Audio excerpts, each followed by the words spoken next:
যারা ঈসা আলাইহিস সালামকে ভালোবাসে না, মানে না, এরা ঈসা আলাইহিস সালামের শত্রু।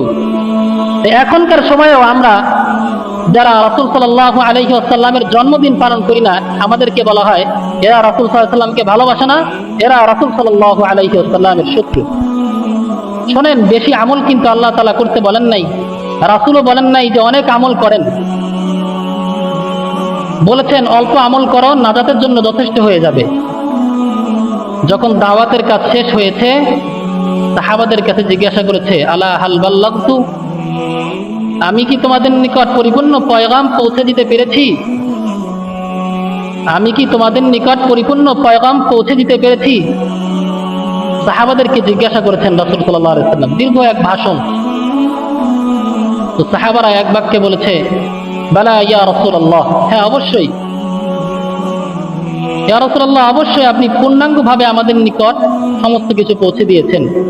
এবং এই আয়াতটাকেও পেশ করা হয়েছে, আল ইয়াউমা আকমালতু লাকুম দীনাকুম ওয়া আতমামতু আলাইকুম নি'মাতি ওয়া রাদিতু লাকুমুল ইসলাম দীনা। এই দিনকে আমি তোমাদের নিকট পরিপূর্ণ করে দিছি, নিয়ামতকে পরিপূর্ণ করে দিছি, ইসলামকে তোমাদের জীবন বিধান করে দিয়েছি। সমস্ত কিছু যদি রাসূল সাল্লাল্লাহু আলাইহি ওয়াসাল্লামই পরিপূর্ণ করে দিয়ে গেলেন, তাহলে এখন আমরা যেগুলো নতুন নতুন করে পালন করি, এটা কি? যেটা রাসূল সাল্লাল্লাহু আলাইহি ওয়াসাল্লামের জন্ম থেকে নিয়ে মৃত্যু পর্যন্ত পাওয়া যাচ্ছে না, সাহাবাদের কোনো জিন্দেগিতে পাওয়া যাচ্ছে না, তাবেঈদের কোনো জিন্দেগিতে পাওয়া যাচ্ছে না, তাবেঈদের জিন্দেগিতেও পাওয়া যাচ্ছে না। এটা আমরা কেন করি? বেশি আবেগ, এজন্যই করি। ইসলাম আবেগ দিয়ে চলে না।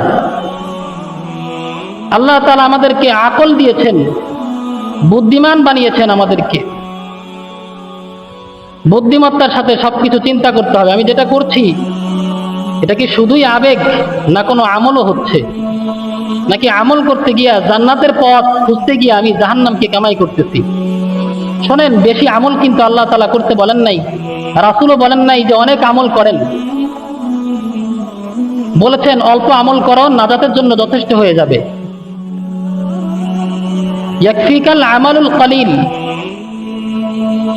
অল্প আমল করবা, নাজাতের জন্য যথেষ্ট হবে। অতিরিক্ত আমল করার কথা বলেন নাই। দেখেন, হযরত ঈসা আলাইহিস সালাতু ওয়াস সালাম ইন্তেকাল করেছেন।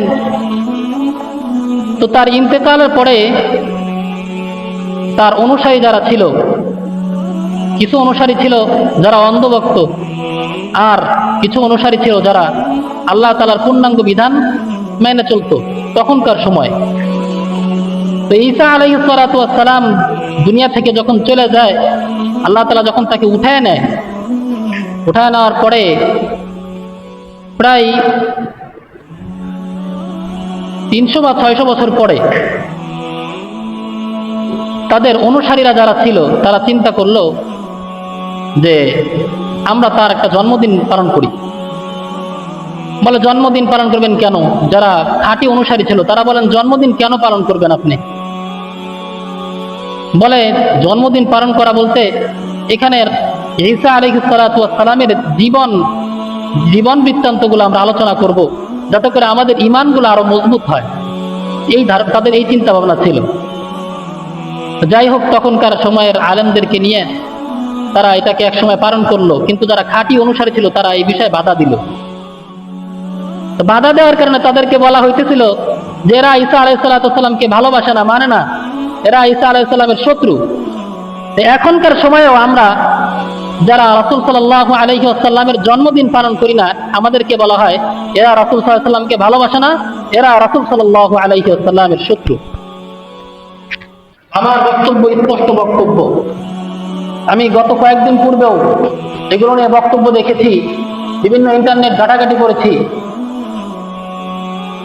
যারা এর পক্ষবাদী, ঈদে মিলাদুন নবীর পক্ষবাদী, তারা ঘন্টার পর ঘন্টা বয়ান দিতেছে, কোনো দলিল নাই। দলিল পেশ করে, ওমা আরসালনাকা ইল্লা রাহমাতাল লিল আলামিন কুল বিফাদলিল্লাহি ওয়া বিরাহমাতিহি ফাবিযালিকা ফালইফরাহু। বলে, আল্লাহ তাআলা নিয়ামত দিয়েছে, দুইটা নিয়ামত, এটার জন্য খুশি হও, আনন্দিত হও। এটা দলিল পেশ করতেছে।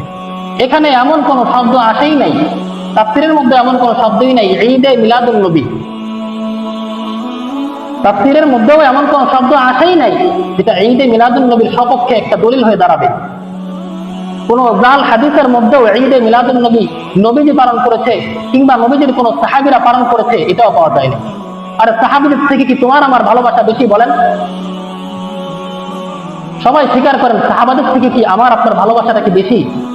হ্যাঁ, সর্বনিম্ন স্তরের যে সাহাবী ছিল, যার ভালোবাসা সবচেয়ে কম ছিল, তাকে যদি এক পাল্লায় রাখা হয়, বলে আরেকটা পাল্লায় দুনিয়ার সমস্ত মুসলমানদেরকে যদি রাখা হয়, সমস্ত মুসলমানদের ভালোবাসাকে রাখা হয়, তবুও ওই রাসূলের একটা নিম্ন স্তরের সাহাবীর সমতুল্য হইতে পারবে না।